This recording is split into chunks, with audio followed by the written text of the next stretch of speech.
Hello everyone, आज एक बार फिर से आप लोग का बहुत बहुत स्वागत है। आप देख रहे हैं स्वास्थ्य बायोलॉजी क्लासेस और मैं अमरजीत। और मैं आपको बता दूं कि आज हम जिस टॉपिक के ऊपर चर्चा करने वाले हैं वह आपका है सेक्स डिटर्मिनेशन इन ह्यूमन, यानी मानव में लिंग निर्धारण। तो आइए हम बिना देर के शुरू करते हैं मानव में लिंग निर्धारण और विस्तृत रूप से जानते हैं कि मानव में जो लिंग निर्धारण की प्रक्रिया है वह कब, कहाँ और कैसे की जाती है। ठीक, तो चलिए शुरू करते हैं। तो सबसे पहले मैं आपको बता दूं कि मानव में जो लिंग निर्धारण की प्रक्रिया होती है वह निषेचन के दौरान ही की जाती है।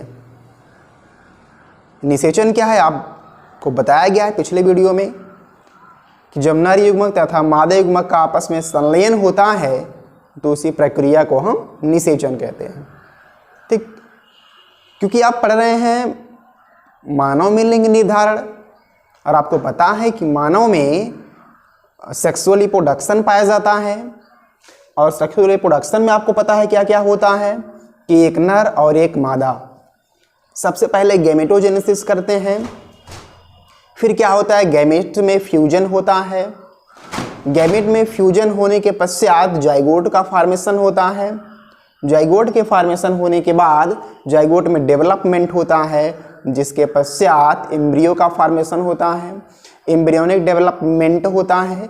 एम्ब्रियोनिक डेवलपमेंट के बाद एक नई संतान का जन्म होता है। ठीक, तो आज उसी के बारे में आप पढ़ने वाले हैं कि जो संतान जन्म लेती है वह लड़के और लड़की के रूप में कैसे निर्धारित की जाती है। ठीक, तो यहाँ आप देख रहे हैं फादर एंड मदर, ये क्या होते हैं, पेरेंट्स होते हैं।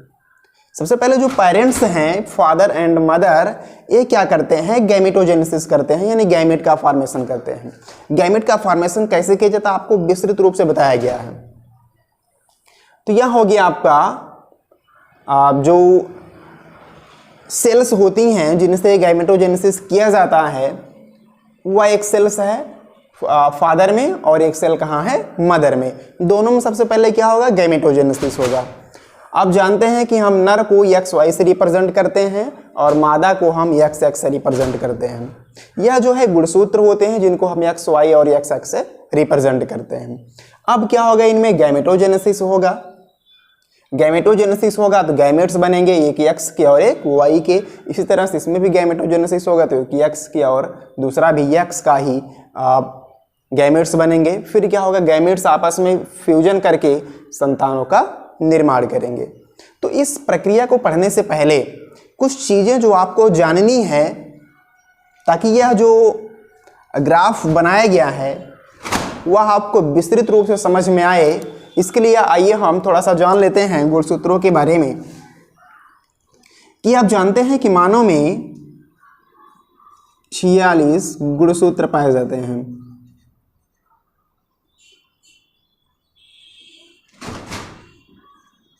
मानव में गुणसूत्रों की संख्या कितनी होती है, 46, जिसमें से 44 गुणसूत्र को हम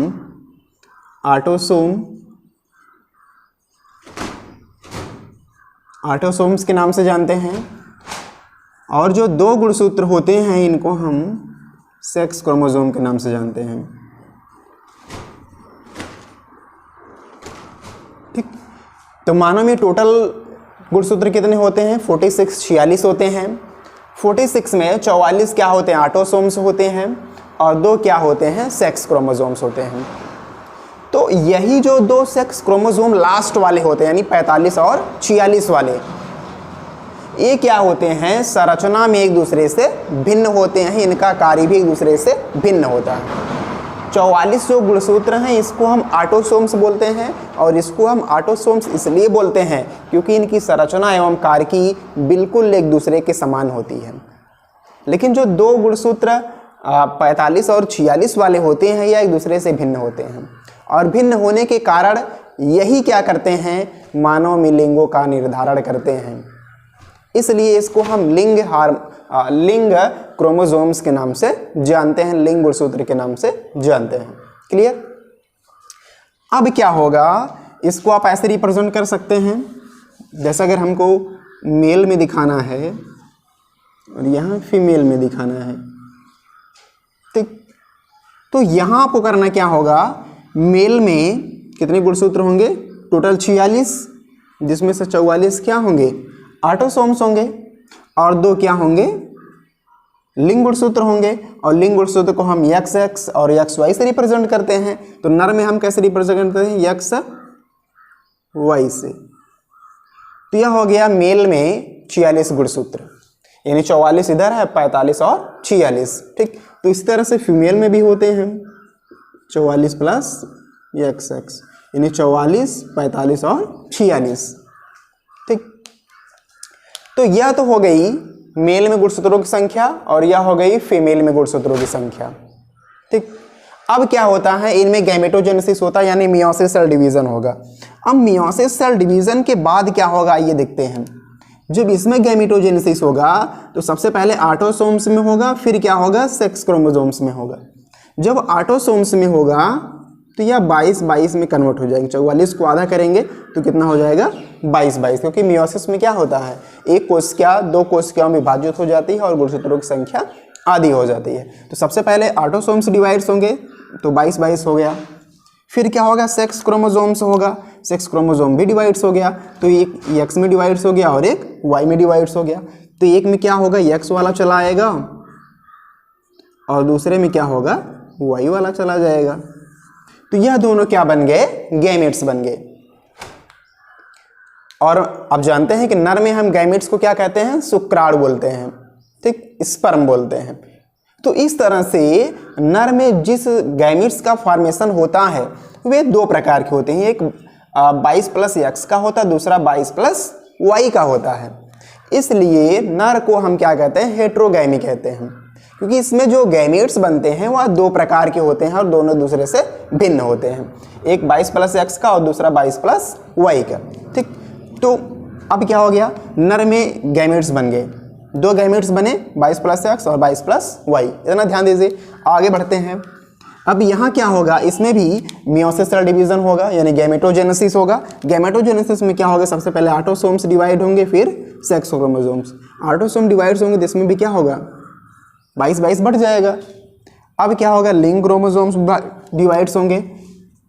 तो जब XX डिवाइड्स होगा तो एक X इसमें चला आएगा और एक X इसमें चला आएगा। तो इस तरह से मादा में क्या हो गया, गैमेटोजेनेसिस हो गया। और आप देख रहे हैं कि मादा में जो गैमेटोजेनेसिस हुआ है वह नर से भिन्न है, क्योंकि इसमें दोनों गैमेट्स क्या हैं, दोनों एक दूसरे के समान है। यानी यह भी 22 प्लस X का है और यह भी क्या है, 22 प्लस X का है। तो इसमें क्या है, दोनों गैमेट्स समान है, इसलिए इसको हम क्या कहते हैं, होमोगैमेटिक कहते हैं। तो मादा में क्या होता है, दोनों युग्मक समान बनते हैं, इसलिए इसको हम होमोगैमेट। और नर में क्या होता है, दोनों गैमेट्स एक दूसरे के भिन्न होते हैं, इसलिए इसको हम हेट्रोगैमी कहते हैं। ठीक, तो यहाँ क्लियर हुआ, 2 युग्मक बने, एक 22 प्लस X का, 22 प्लस Y का, इधर क्या हो गया, 22 plus X, 22 plus X। Clear. अब क्या होगा, गैमेटोजेनेसिस के बाद गैमेट्स का फॉर्मेशन हो गया, यानी यह शुक्राणु बन गया और यह अंडाणु बन गया। स्पर्म और ओवा का फॉर्मेशन हो गया। अब क्या होता है, निषेचन होता है, यानी स्पर्म और ओवा एक दूसरे से मिलते हैं। मिलेंगे तो क्या होगा, देखिए। अब नर में 2 तरह के शुक्राणु बने, यानी आधे शुक्राणु 22 प्लस X के और आधे शुक्राणु 22 प्लस Y के। और जो 22 प्लस X का है वह मादा से मैच कर रहा है, यानी मादा के कैरेक्टर्स का है। X प्लस Y का जो गुणसूत्र है यह नर के कैरेक्टर्स का है।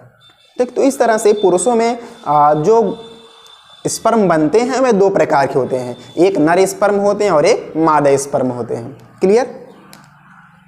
अब क्या होगा, फर्टिलाइजेशन, निषेचन होगा। निषेचन के लिए शुक्राणु क्या है, तैरते तैरते फैलोपियन ट्यूब यानी एम्प्यूला इस्थमस जंक्शन तक जाता है। एम्प्यूला इस्थमस जंक्शन पर जा करके अंडाणु के साथ संलयित हो जाता है। तो आइए भेजते हैं वहां तक।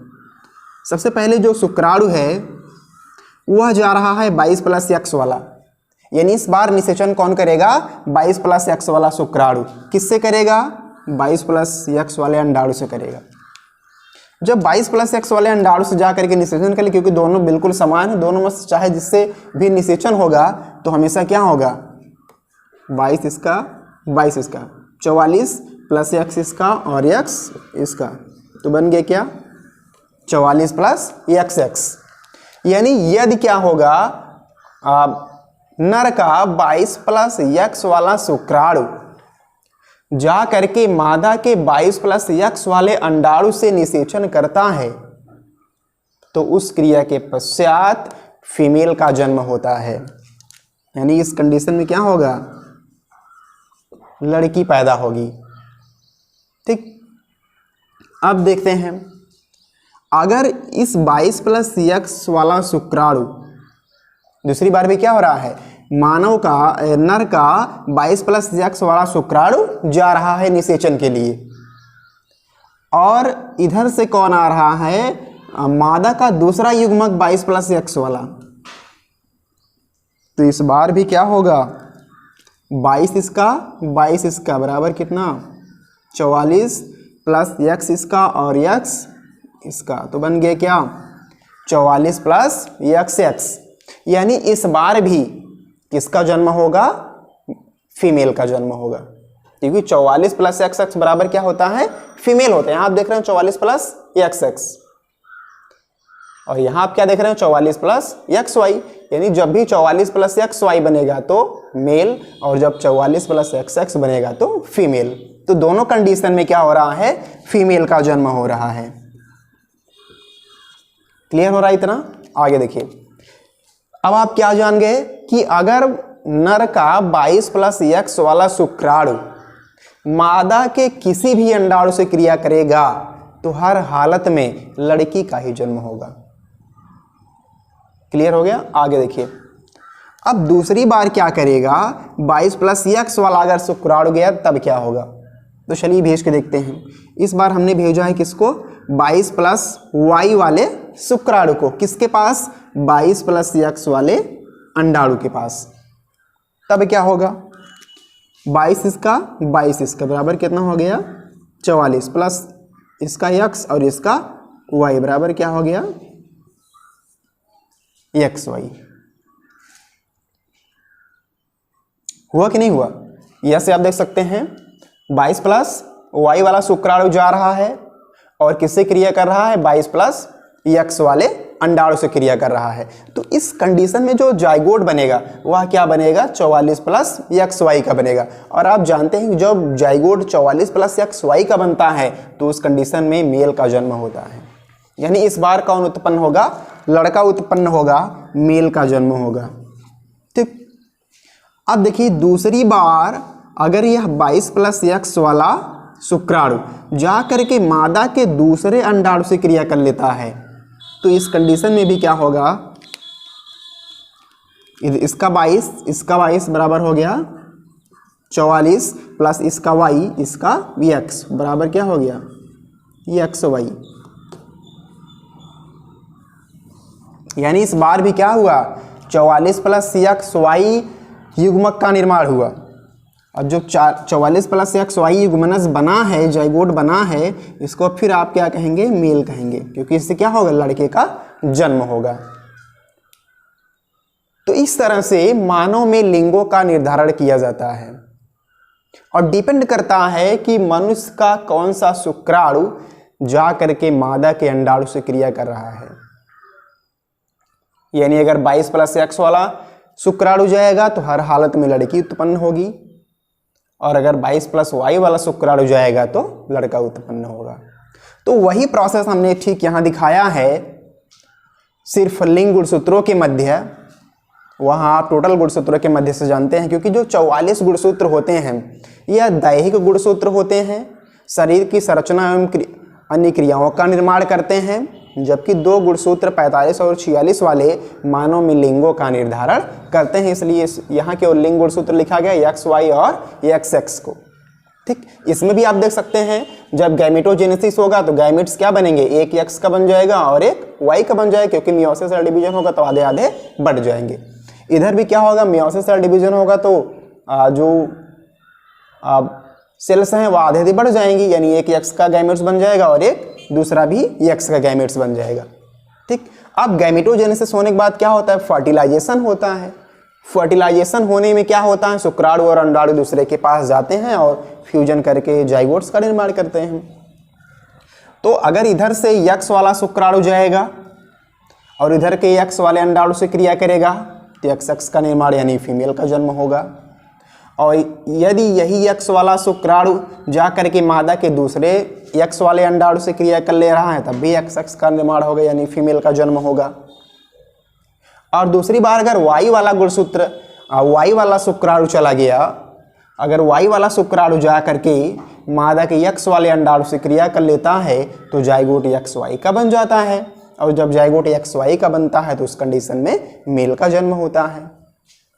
फिर क्या होता है, यदि यही Y वाला शुक्राणु जा करके मादा के दूसरे X वाले अंडाणु से क्रिया कर लेता है तो उस कंडीशन में भी XY का निर्माण होता है, अर्थात मेल का जन्म होता है। तो यहाँ पे क्या होता है, 50% संभावना होती है फीमेल के जन्म लेने की और 50% संभावना होती है मेल के जन्म लेने की। अब डिपेंड करता है कि मानव का कौन सा शुक्राणु जा करके मादा के अंडाणु के साथ क्रिया करता है। यदि X वाला शुक्राणु जाएगा तो लड़की उत्पन्न करेगा, और अगर Y वाला शुक्राणु जाएगा तो लड़का उत्पन्न करेगा। ठीक, अब आप लिंग निर्धारण की सारी प्रक्रिया के बारे में जान चुके होंगे कि मानव में लिंगों का निर्धारण कैसे किया जाता है।